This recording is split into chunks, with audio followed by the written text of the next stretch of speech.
ذات پاک کا کروڑ بار شکر ہے کہ جس نے ہمیں اپنے حضور حاضری کا شرف عطا فرمایا۔ اللہ جل وعلا ایسے شرف، ایسی عزتیں ہمیں زندگی کے آخری لمحات تک نصیب فرمائے، ہماری حاضری کو اپنی پاک بارگاہ میں شرف قبول عطا فرمائے۔ اور جب بھی صبح کی نماز پڑھنے کے لیے آئیں، جہاں آپ عبادت وغیرہ کا ارادہ کرتے ہیں، وہاں یہ بھی ارادہ کریں کہ ہم فرض علم حاصل کرنے کے لیے جا رہے ہیں۔ فرض علم حاصل کرنے کے لیے مفہوم حدیث یہ ہے کہ جو علم کے لیے آتا ہے نا، باب عالم کے دروازے پر یختلف آتا جاتا ہے نا، حضور صلی اللہ علیہ وسلم فرماتے ہیں اللہ پاک اس کے ہر قدم پر 1 سال کی عبادت لکھ دیتا ہے۔ ہر قدم پر مثلا ایک بندہ 40 قدم چل گیا ہے تو کتنے ہوئے؟ 40 سال اندازہ لگا سکتے ہیں کہ علم کی کتنی فضیلت، علم کی اہمیت، فضیلت کہ صرف اٹھاتا ہے رکھتا ہے، ہر قدم پہ 100 سال کی عبادت، 1 سال کی عبادت کا ثواب لکھ دیا جاتا ہے۔ تو پھر جب واپس جاتا ہے تو پھر بھی ہر قدم پہ سے آنے میں نہیں، جانے میں بھی۔ یہ تو غیر رمضان میں ہے، یہ کہاں ہے؟ غیر رمضان میں تو یہ ہے۔ تو جب آئے رمضان آئے اور نفل کے بعد سواب فرض کا ہوتا ہے، اور بتاؤ 1 قدم پہ رب کتنا نوازے گا؟ صرف اتنا نہیں بلکہ اللہ فرشتوں کو فرماتا ہے، فرشتوں اس کے لیے جنت میں شہر آباد کرتا ہے۔ صرف جنت میں ایک گھر نہیں، یعنی یہ جو میرے لیے آئے ہیں، علم حاصل کرنے کے لیے آئے ہیں، تو ان کے لیے جنت میں شہر بنا دو، یعنی علم حاصل کرنے والے کے لیے جنت میں اللہ پاک نے شہر بھی بنا دیا۔ اور صرف اتنا نہیں بلکہ جب آتی ہیں تو وہ جو مچھلیاں ہیں نا، مچھلیاں زمین و آسمان، یہ جو مچھلیاں بھی استغفار کرتی ہیں، خالق اس کی بخشش فرما دی، اس کی میرے آقا فرماتے ہیں پھر وہ صبح ہوتی ہے، یہ شام کو صبح بھی کرتا ہے تو بخشا ہوا ہوتا ہے، شام بھی کرتا ہے تو بخشا ہوا ہوتا ہے۔ بخشش میں ہوتا ہے کہ اس کی صغیرہ معاف ہو جاتی ہیں۔ کہ علم سیکھنے کی اتنی فضیلت ہے، آپ اندازہ لگائیں کہ مچھلیاں بھی، مچھلی کو بھی اللہ پاک خبر دے دیتا ہے کہ یہ طالب علم جا رہا ہے، اس کے لیے بھی دعائیں مغفرت، یہ مچھلیاں بھی اس کے لیے دعائیں مغفرت کرتی ہیں۔ میں نے یہاں تک سنا کہ علماء کے لیے مچھلیاں استغفار کیوں کرتی ہیں؟ علماء کے لیے مچھلیاں کیوں کرتی ہیں؟ تو جواب یہ ملا کہ مچھلیوں کی زندگی ہے پانی میں، تو اللہ پاک بارش جو برساتا ہے وہ علماء کی برکت سے برساتا ہے، اس لیے مچھلیاں علماء کے لیے بھی۔ تو بتاؤ مچھلیوں کو پتہ ہے یہ طالب علم ہے، زمین کو پتہ ہے یہ طالب علم ہے، تو زمین بھی مغفرت طلب کرتی ہے کہ مالک اسے بخش دے۔ تو زمین کو علم ہے تو بتایا کس نے؟ آمینہ کے لال نے بتایا۔ تو حضور نے تو ہر چیز بتائی ہے کہ اس طریقے سے ہی علم سیکھیں، چلو لالچ میں آگے سیکھیں، انعام میں آگے سیکھیں۔ اللہ نے لالچ بھی رکھی ہیں، اللہ نے سزائیں بھی رکھی ہیں کہ کہیں لالچ میں آ کر میری عبادت کر لیں اور کہیں ڈر کر میری عبادت کر لیں، تاکہ انہیں میرا خلق مل جائے، انہیں جنت مل جائے اور اسے دائمی نعمت نصیب ہو جائے۔ کہتا ہے ایسی نیت کر کے آئیں تو انشاءاللہ تعالیٰ آپ کو فائدہ زیادہ ہوگا۔ تو ہم اللہ عز و جل کے متعلق جو عقائد ہیں وہ سیکھ رہے ہیں، اس میں سب سے پہلا جو عقیدہ سیکھا تھا وہ یہ تھا کہ اللہ ایک ہے، اس کا کوئی نہ اس کی ذات میں، نہ اس کی صفات میں، نہ اس کے ناموں میں، نہ اس کے کاموں کہہ لو کاموں میں، نہ اس کے حکموں میں۔ کام مشکل لگتا ہے تو حکموں میں یہ کہہ لیں۔ اس کے بعد دوسرا عقیدہ ہم نے کیا سیکھا؟ اللہ واجب الوجود ہے، یعنی اس کا وجود ضروری ہے، وہ وجود ہمیشہ سے ہے، ہمیشہ رہے گا، اور باقی سارے اس کے بنائے ہوئے ہیں، باقی سارے وہ سارے سائے ہیں، ضد ہیں، حقیقت میں وجود ایک ہی ہے، وہ اللہ پاک کا ہے۔ اللہ پاک کے تھا نہیں آ سکتا، باقی سب کے تھا آ سکتا ہے۔ جو تھا کہے وہ کافر ہو جائے گا، وہ نہ اس کی ابتدا ہے نہ اس کی انتہا ہے، وہ ہمیشہ سے ہے، ہمیشہ رہے گا۔ اور پھر سارے وجود اس کے محتاج ہیں، اور اپنے وجود میں کسی کا محتاج نہیں۔ پھر ہم نے یہ بھی عقیدہ بڑھا کہ اللہ الصمد، اللہ بے نیاز ہے، اللہ بے نیاز ہے اور سارے اس کے محتاج ہیں اور وہ کسی کا محتاج نہیں۔ یہ میں نے بتایا تھا کہ ساری مخلوق اللہ کی محتاج ہے اور حضور بھی اللہ کے محتاج ہیں، لیکن مخلوق کے محتاج نہیں۔ ساری مخلوق خدا کی محتاج ہے، رسول اللہ کے محتاج ہیں، اور آقا صلی اللہ علیہ وسلم کسی مخلوق کے محتاج نہیں، بلکہ مخلوق رسول اللہ کی محتاج ہے، مخلوق رسول اللہ صلی اللہ علیہ وسلم کی محتاج ہے۔ اس لیے اللہ نے کہا تھا وہ جہنم میں گیا جو ان سے مستغنی ہوا، جو کہے مجھے حضور کی ضرورت نہیں، فرمایا وہ جہنم میں گیا، وہ جہنم میں گیا جو ان سے مستغنی ہوا ہے۔ خلیل اللہ کو بھی حاجت رسول اللہ کی، قیامت کے دن خلیل اللہ بھی آ جائیں گے رسول اللہ کی بارگاہ میں، صرف حضور کی ذات ہے جو سب کی طرف متوجہ ہوگی، باقی سارے حضور کی بارگاہ میں آ جائیں گے۔ کسی کے اندر اتنی سخت نہیں ہوگی کہ وہ ڈائریکٹ اللہ سے بات کر سکے، جس نے بھی کرنی ہوگی وہ بارگاہ مصطفی میں ہی جائے گا اور حضور ان کے بعد اللہ کی بارگاہ میں عرض کر دیں گے۔ تو یہ ہمیشہ اپنا عقیدہ رکھنا ہے۔ اور پھر ہم نے یہ عقیدہ پڑھا کہ اللہ کی جو ذات ہے وہ عقل میں نہیں آ سکتی، یہی پڑھا تھا عقل میں ادراک، میں نے بتایا تھا کہ ہم ادراک کریں اس کا مطلب ہے کہ ہر شے کا احاطہ کر لیں، تو اللہ کا تو احاطہ ہو ہی نہیں سکتا، وہ محدود ہے۔ ہاں وہ جب ادراک کرتا ہے تو وہ ہمارا احاطہ کر لیتا ہے، تو کوئی آنکھ اس کا احاطہ نہیں کر سکتی۔ ہاں یہ مطلب نہیں کہ کوئی آنکھ دیکھ نہیں سکتی، وہ میں نے بتا دیا تھا کہ قیامت کے دن حضور کے غلام بھی اللہ سے کا دیدار کریں گے، اور یہ قرآن سے بھی ثابت ہے اور مصطفیٰ علیہ رحمت کے حدیث سے بھی ثابت ہے۔ لیکن جب ذات سمجھ میں نہیں آ سکتی تو پھر کوئی کہے تو پھر اس کی پہچان کیسے ہوگی؟ تو پھر کہا اس کے فعلوں میں غور و فکر کرو، اس کی تخلیق میں غور و فکر کرو، تو جب تخلیق میں غور و فکر کرو گے پھر اس کی صفت سمجھ آئے گی۔ جب بندہ دیکھتا نا یا سبحان یہ، تو پھر وہ کہتا ہے سبحان اللہ، پھر وہ کہتا ہے وہ خالق جس نے یہ پیدا کیا ہے، کیا اس کی شان، پھر اس سے اسے کچھ سمجھ آتی ہے، پھر اسی صفت سے اسے اللہ کی ذات کی معرفت حاصل ہوتی ہے۔ اس لیے میرے آقا دنیا صلی اللہ علیہ وسلم نے فرمایا کہ لا تفکروا فی اللہ، اللہ میں غور و فکر نہ کرنا مارے جاؤ گے۔ ذات اللہ میں غور و فکر کرنا حرام، جس نے کیا بس کیا، بس اسے شروع ہو گئے، مر جائے گا، وہ ہلاک ہو جائے گا، تباہ ہو جائے گا۔ اللہ کی ذات میں غور و فکر، کبھی وسوس آئے تو کیا کہنا ہے؟ میں اللہ اس کے رسول پر ایمان لائے، بس اللہ ہے، ختم۔ اللہ کی ذات میں غور و فکر نہیں کرنا۔ تفکروا فی خلق اللہ، فرمایا اللہ کی ذات میں غور و فکر نہیں کرنا، اللہ کی تخلیق میں غور و فکر کرنا۔ تو جب تخلیق میں غور و فکر کرو گے پھر کچھ سمجھ آ جائے گی۔ تو ذات میں یہ جو پڑے نا ذات میں ہلاک ہوگے، تباہ ہوگے، برباد ہوگے۔ میں ذات میں غور و فکر نہیں کرنا بلکہ اللہ کی تخلیق میں غور و فکر کرنا ہے۔ تو جو تخلیق میں غور و فکر کرتا ہے تو میں نے بتایا پھر وہ کس نتیجے پہ پہنچتا ہے؟ وہ کہتا ہے ربنا ما خلقت ھذا باطلا، اے مالک تو نے کوئی چیز بیکار پیدا نہیں کی، سبحانک تو پاک ہے، فقنا عذاب النار تو ہمیں دوزخ کے عذاب سے بچا لے۔ اللہ پتہ ہے کہ عقل والے ہیں یہ جو میری تخلیق میں غور و فکر کرتے ہیں، وہ کون ہیں؟ عقل والے۔ اب تو ہمیں سوچنا چاہیے نا کہ ہم کتنا اللہ کی تخلیق میں غور و فکر کرتے ہیں۔ جب ہم اپنے پہ غور و فکر کر لیں نا، اپنے پہ، تو کبھی رب کی نافرمانی نہ کریں، صرف اپنے پہ کر لیں، ایک ایک نعمت میں غور و فکر کر لیں تو آپ سبحان اللہ کہتے رہیں گے۔ کبھی کھانا کھانے لگے نا، ایک بار مثال دینے لگا ہوں، کھانا کھانے لگے تھوڑا سا غور کریں، تھوڑا سا، یہ روٹی کہاں سے آئی ہے؟ یہ روٹی کہاں سے آئی؟ یہ کیسے بنی؟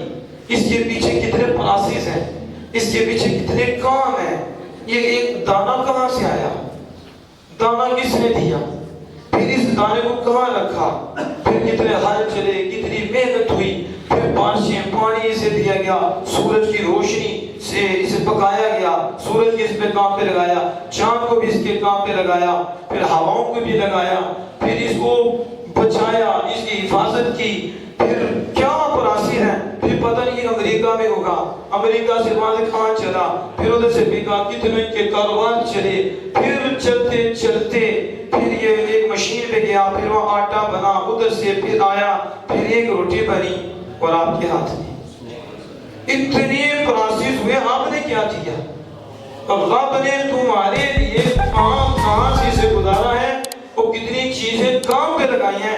شیخ سعدی فرماتے ہیں اور انسان کی شرط یہ نہیں ہے کہ روٹی تیرے ہاتھ میں آئے اور تو غفلت سے کھا لے، روٹی آئے تیرا دل رب کی طرف، شکر ہے مالک مجھ جیسے کمینے کے لیے اتنی چیزوں کو تو نے کام پہ لگایا ہے اور پھر مجھ تک پہنچی ہے، تو میں کون سا نافرمان ہوں، نہ شکرا ہوں کہ تیری طرف سے کہاں سے آئی ہے۔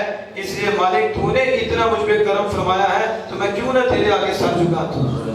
تو کبھی غور کرو نا، ہم تو 6 کہا جاتے ہیں، نماز کا پتہ کوئی نہیں ہوتا، 8 کہا جاتے ہیں، کتنے ماں کہا جاتے ہیں، اور ماں کی گردن توڑ دیتے ہیں، باپ کی گردن توڑ دیتے ہیں، رشوت ہم نہیں چھوڑتے، سود ہم نہیں چھوڑتے، لعنتان ہم نہیں چھوڑتے، گالی ہم نہیں چھوڑتے، ملے دار ہم سے پریشان، بھائی ہم سے پریشان، بہنیں ہم سے، جہاں بیٹھے تبصرے شروع، اس پہ تو اس کی ذات میں بلے، اس کی ذات میں بلے، ایسا لگتا ہے یہ نبی ہے اور باقی سارے جو ہے نا گناہگار ہیں اور یہ معصوم ہے، اس سے گناہ ہی کوئی نہیں۔ نعوذ باللہ من ذالک۔ اس پہ سوچنا چاہیے، غور و فکر کرنا چاہیے، خطر یہ سوچ اچھی نہیں ہے۔ بس اللہ کی تقریب میں غور و فکر کرو تو پھر بندہ جب غور و فکر کرتا ہے تو شکر کے سوا کچھ بھی نہیں ہے۔ شیخ سعدی رحمۃ اللہ علیہ یہاں تک فرماتے ہیں اور یہ جو تیری سانس باہر آتی ہے نا، اس پہ بھی شکر ادا کرنا واجب ہے، اور جو اندر جاتی ہے نا اس پہ بھی آپ کا شکر ادا کرنا واجب ہے۔ کتنی بڑی نعمتیں ہیں، اندر جائے باہر نہ آئے، بتاؤ کیا ہوگا؟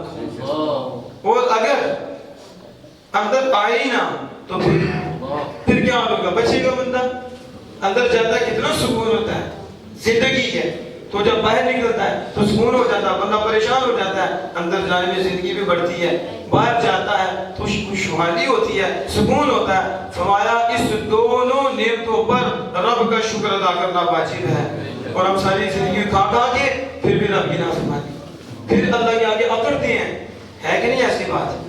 تو اس لیے اللہ کی نعمتوں پہ جب غور و فکر کرو گے نا تو انشاءاللہ تعالیٰ گردن جھک جائے گی۔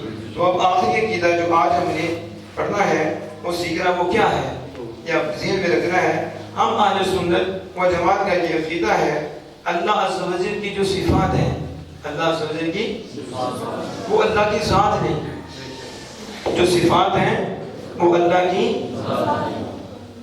اور ذات کا غیر بھی نہیں، ذات بھی نہیں اور ذات کا غیر بھی نہیں۔ میں مثال دے کے آپ کو سمجھاتا ہوں، ہو سکتا آپ کو سمجھ آ جائے۔ میں کہتا ہوں علی صاحب سچے ہیں، علی صاحب، یا میں کہتا ہوں علی صاحب صالح ہیں، نیک ہیں، تو بتاؤ یہ نیک ہونا ان کی صفت ہے کہ ذات ہے؟ صفت ہے نا، ان کی خوبی ہے نا، تو ان سے الگ ہے کہ یہ ان کے ساتھ ہی ہے؟ الگ ہے۔ یہ جب یہ نیک بنے تو پھر ان کے ساتھ ہے، جب تک نیک رہے گی ساتھ رہے گی، جب نیک رہے تو صفت تو اور ہوتی ہے نا، اور ذات اور ہوتی ہے، ذات نہ ہو تو صفت بھی نہیں ہوتی، ایسے ہی ہے نا۔ دیکھو آپ ہیں نا تو آپ بولتے ہیں نا، بیٹھے ہیں نا، سنتے ہیں، تو جب آپ ہوئی نا، نہ دیکھ سکتے ہیں نہ بول سکتے ہیں، پھر یہ آنکھ نہ دیکھ سکتی ہے نہ کان سن سکتے ہیں، لیکن جب آپ ہیں تو آپ کی ذات سے سننا ہے نا، آپ کی ذات سے دیکھنا ہے نا، تو یہ صفت ہے، تو ہماری صفت ہمارا غیر ہے، ہماری صفت ہماری ذات ہمیشہ نہیں لگی ہوئی، ہمیشہ جدا ہوتی ہے، لیکن اللہ عز و جل کی صفات کے متعلق ہمارا کیا عقیدہ ہے کہ اللہ عز و جل کی جو صفات ہے نا وہ اللہ کی ذات نہیں اور اللہ کی ذات سے جدا بھی نہیں۔ سمجھ آ رہی ہے کہ نہیں؟ اللہ کی ذات کی جو صفات ہیں یہ ذات نہیں اور ذات سے جدا بھی نہیں، ذات سے، پھر سنیں، اللہ کی ذات کی جو صفات ہیں وہ ذات نہیں اور ذات سے، صفات جو ہوتی ہیں وہ ذات کا تقاضا کرتی ہیں، یعنی جب کہیں گے حی، قیوم، قدیر، مرید، متکلم، سمیع، سننے والا، تو ہر ایک کا ذہن جائے گا کوئی ذات ہے، کوئی جو کریم ہے، کوئی ذات ہے جو سننے والی ہے، کوئی ذات ہے جو قادر ہے، کوئی ذات ہے جو متکلم ہے، کوئی ذات ہے جو حی ہے، کوئی ذات ہے جو قیوم ہے، ایسے ہی ہے نا، تو ذات کے ساتھ ہے، لیکن اللہ کی جو صفات ہیں یہ اللہ سے جدا نہیں. ہمیشہ ذہن میں رکھنا ہے اللہ کی ذات، اللہ کی صفات کے ساتھ، صفات جو ہے اللہ کی ذات کے ساتھ کبھی بھی جدا نہیں ہے. اب میں سمجھانے کے لیے کہنے لگا ہوں ایک لمحہ کے لیے بھی، مگر اللہ کے لیے لمحات نہیں ہے، وقت نہیں ہے، یہ ہمارے لیے تو وقت ہی ہے نا، اس لیے وقت سے سمجھاتے ہیں. ایک لمحہ کے لیے بھی اللہ کی صفت، اللہ کی صفات اللہ سے جدا. سمجھ آ گئی؟ اب مجھے بتاؤ کتنا پیارا ہمارا عقیدہ ہے. یہ جو لوگ ہمیں شرک کے فتوے لگاتے ہیں، پتہ کیا کہتے ہیں؟ کہتے ہیں یہ اللہ کی صفت حضور میں مانتے ہیں. ایسا ہے کہ نہیں؟ جو سنتے ہیں ان کو میں کہہ رہا ہوں، جو قریب سنتے ہیں نا انہیں میں کہہ رہا ہوں دھیان سے سنیں. یہ ریکارڈ ہو رہا ہے کہ ہمارا عقیدہ یہ ہے کہ ایک لمحہ کے لیے بھی اللہ کی صفات اللہ سے، تو جب اللہ سے جدا ہی نہیں مانتے تو حضور کے لیے کب مانیں گے؟ نہیں سمجھ آئی؟ جب ایک لمحہ کے لیے جدا ہی نہیں مانتے تو پھر حضور کے لیے صفت کیسے مانی جائے گی؟ کتنا بڑا انسان ہے وہ ہمیں کافر کہنے والا خود کافر ہے، ہمیں مشرک کہنے والا خود مشرک ہے.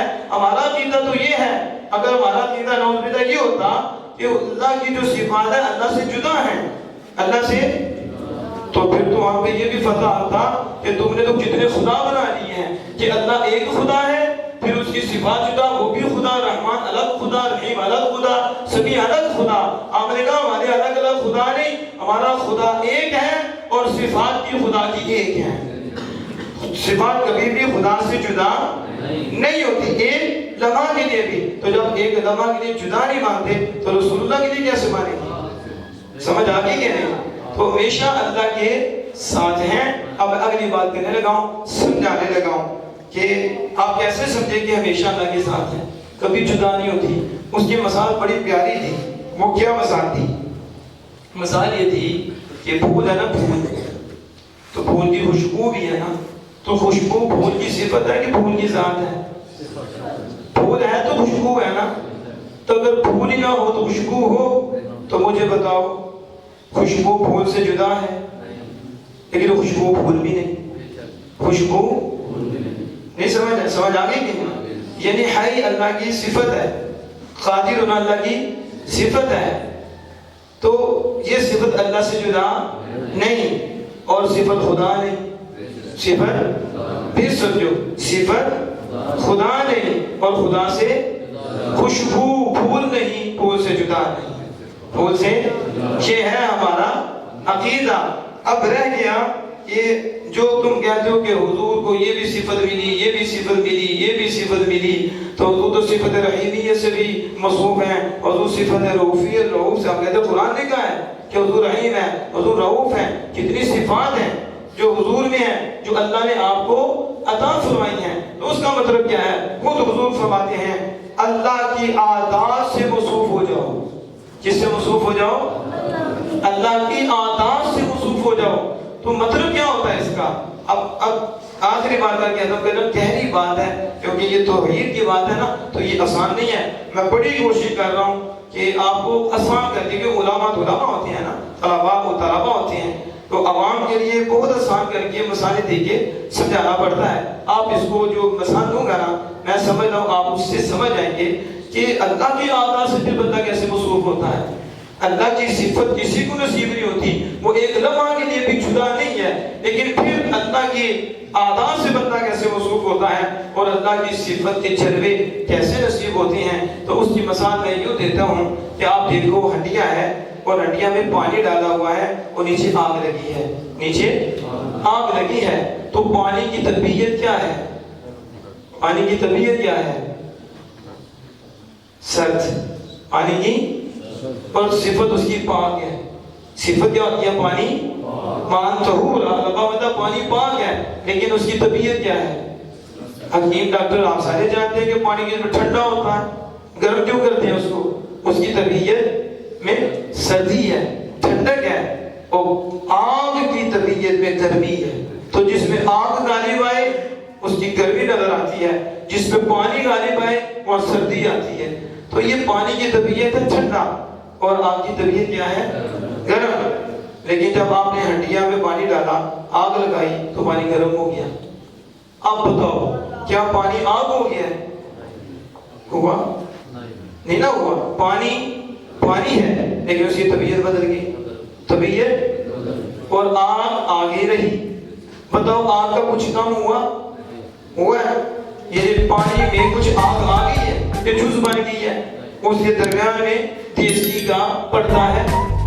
یوں سمجھو کہ ایک بشر ہے ایک، اور رب اپنی صفت کی توجہ فرماتا ہے، مالک توجہ فرماتا ہے، بلا تشبیہ و تمثیل توجہ فرماتا ہے، تو وہ جو مالک کی صفت کا جلوہ ہے نا وہ اس کے بندے میں آ جاتا ہے. اس کے بندے جیسے آگ کا اثر پانی میں آ گیا، آگ رہی، پانی رہا، لیکن طبیعت بدل گئی. یوں ہی بلا تشبیہ و تمثیل رب جب کرم فرماتا ہے اور توجہ فرماتا ہے، جب صفت رحیمیت سے توجہ فرماتا ہے تو اس بندے میں رحمت کا جلوہ آ جاتا ہے. اور جب وہ مالک صفت رحیمیت اور صفت قادریت کا جلوہ فرماتا ہے تو اس میں قدرت کا ظہور ہو جاتا ہے.